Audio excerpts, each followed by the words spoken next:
Episode 16. Gala. Gala menatap gadis cantik di hadapan ini dan langsung terpesona di awal pertemuan mereka. Kulit putih seputih susu, bibirnya merona alami dan hidung mancung mungil. Bola matanya bulat dengan alis yang tertata rapi alami. Gala benar-benar terpesona. Dia yang selama ini selalu diidolakan oleh para gadis, sepertinya baru kali ini ia mengidolakan seorang gadis yang bahkan terlihat jutek padanya. Gue nggak ada waktu buat kenalan.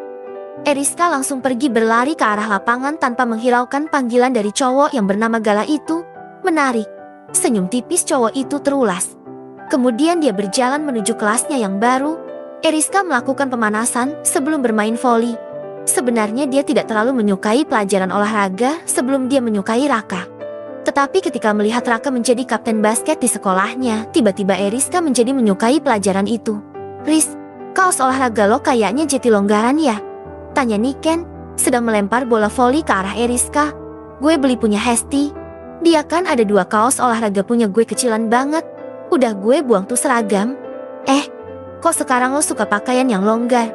Bukannya lo suka yang ketat dan seksi ya?" tanya Niken penasaran. Eriska melempar bola itu sedikit keras hingga memantul ke tanah agak jauh dari arah Niken. "Itu dulu," seru cewek itu berlari mengambil bola volinya, kemudian melemparkan kembali ke arah Niken yang juga langsung menangkap operan bola itu. "Tapi jujur, lo cantik banget kalau pakai baju longgar gitu. Enggak kayak tante-tante." Wah, jadi selama ini gue kayak tante-tante?" seru Eriska tidak terima. Niken berjalan ke arah Eriska sambil menyeka keringat. Sedangkan Eriska sudah membuka botol mineral milik Niken dan meminumnya hampir setengahnya.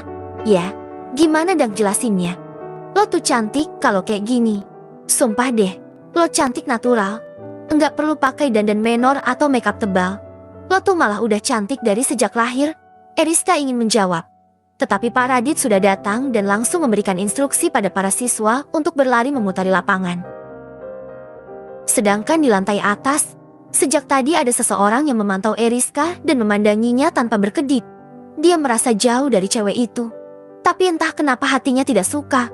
Bukankah dulu dia yang menyuruh Eriska menjauh? "Raka, woi, lo disuruh gantiin Pak Sabto buat ngasih keterangan fisika," seru Kenjo. Raka langsung tersadar dari lamunannya. Padahal dia baru saja memperhatikan Eriska, cewek yang selama ini tidak ia sukai. Raka bahkan dengan terang-terangan mengatakan jika dia sangat risih dengan sikap Eriska. Lalu apa ini sekarang? Dia bahkan memperhatikan cewek itu sejak tadi saat Eriska masuk ke dalam lapangan. Karena gedung kelas Raka langsung menghadap ke arah lapangan. Di mana kelas Raka berada di lantai 2 dan bisa melihat dengan jelas arah lapangan itu. Dan dengan terpaksa Raka harus meninggalkan kegiatannya yang menurutnya sedikit asyik itu. Karena jam pertama di kelas Raka kosong dan Raka disuruh untuk menjelaskan pelajaran fisika oleh Pak Sabto yang sedang ada urusan mendadak. Norin semakin gelisah ketika Raka sudah tidak pernah mengirim pesan padanya. Bahkan sekarang cowok itu sudah tidak menjemputnya sekolah lagi. Awalnya Norin mengira jika Raka pasti sibuk. Tetapi akhir-akhir ini cowok itu berbohong padanya. Raka tidak mau mengangkatkan dia membeli kue dan mengatakan jika sedang ada les tambahan. Padahal kenyataannya Raka tidak ada les sama sekali. Pagi tadi Raka juga tidak menjemputnya sekolah. Raka belum membalas pesannya. Bahkan cowok tampan itu belum membukanya sama sekali. Kini Norin tidak bisa fokus pada pelajaran. Dia memikirkan perubahannya Raka terhadapnya. Namun, Norin masih berusaha positif thinking. Berharap jika cowok itu memberikan penjelasan padanya.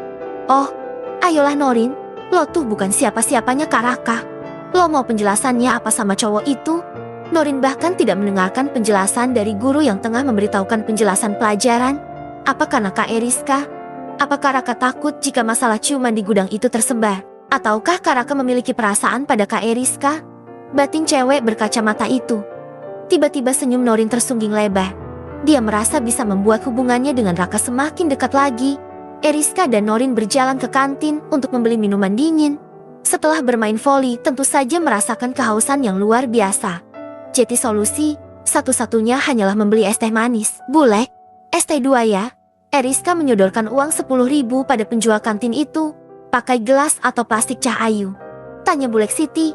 Penjaga kantin itu berasal dari Jawa Timur, sehingga dipanggil Bulek. "Plastik aja Bulek," jawab Eriska dan Niken berbarengan. Makasih ya, Sei. Udah, traktir es tehnya. Ujar Niken nyengir. Lo mau nyindir gue atau gimana? Lagian cuma es teh doang. Niken terkikik melihat ekspresi Eriska yang jutek seperti itu. Menurutnya, Eriska menjadi semakin imut dan tidak terlihat garang sama sekali. Berbeda ketika Eriska berdandan menor seperti dulu, cewek itu bakal terlihat galak jika berucap kata-kata pedas. Lo tuh sebenarnya imut banget kalau kayak gini. Sei, kalau misal gue ini cowok, pasti udah naksir lo dari dulu. Niken menoel dagu Eriska dan langsung mendapatkan pelototan dari sahabatnya itu. Mending gue jomblo sampai umur 20 tahun deh. Kalau lo sampai naksir gue, ini es tehnya enduk. Bulek City memberikan 2 plastik es teh pada Eriska dan Niken. Tiba-tiba suasana kantin jadi riuh.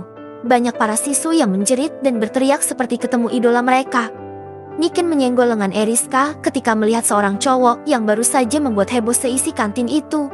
Riz, ya ampun, tuh, cowok cakep banget. Eriska melihat cowok yang tidak asing sedang berjalan menuju ke arahnya. Dia jalan ke sini, Sei. Mau pesan makan ya? Minggir yuk. Cowok ganteng mau lewat. Niken menarik Eriska untuk menjauh dari tempat itu. Namun sepertinya cowok tampan itu semakin mendekat ke arah Eriska. Hai, udah olahraganya? Nih, gue beliin minuman isotonik. Biar lebih seger. Dalam menyerahkan botol minuman itu kepada Eriska, semua orang membelalakan matanya tidak percaya dengan apa yang mereka lihat. Bahkan Niken sampai menganga mulutnya. Riz, lo udah kenal sama cowok tampan ini? Bisik Niken. Eriska hanya menatap datar ke arah Gala sambil menggelengkan kepalanya. Gue udah beli es teh, ucap Eriska memperlihatkan es teh yang dia beli. Gala masih berusaha untuk membujuk Eriska agar cewek itu mau menerima minuman botol yang ia bawa. Please, ini salam perkenalan dari gue, ucap Gala masih menyunggingkan senyumnya. Pemandangan itu tidak lepas dari Raka dan Norin yang baru saja masuk kantin. Mereka tidak masuk bersamaan, melainkan Norin yang mengejar Raka. Gue ambil Yaris. Akhirnya Niken yang mengambil minuman itu, membuat semua orang terpekik. Bersambung.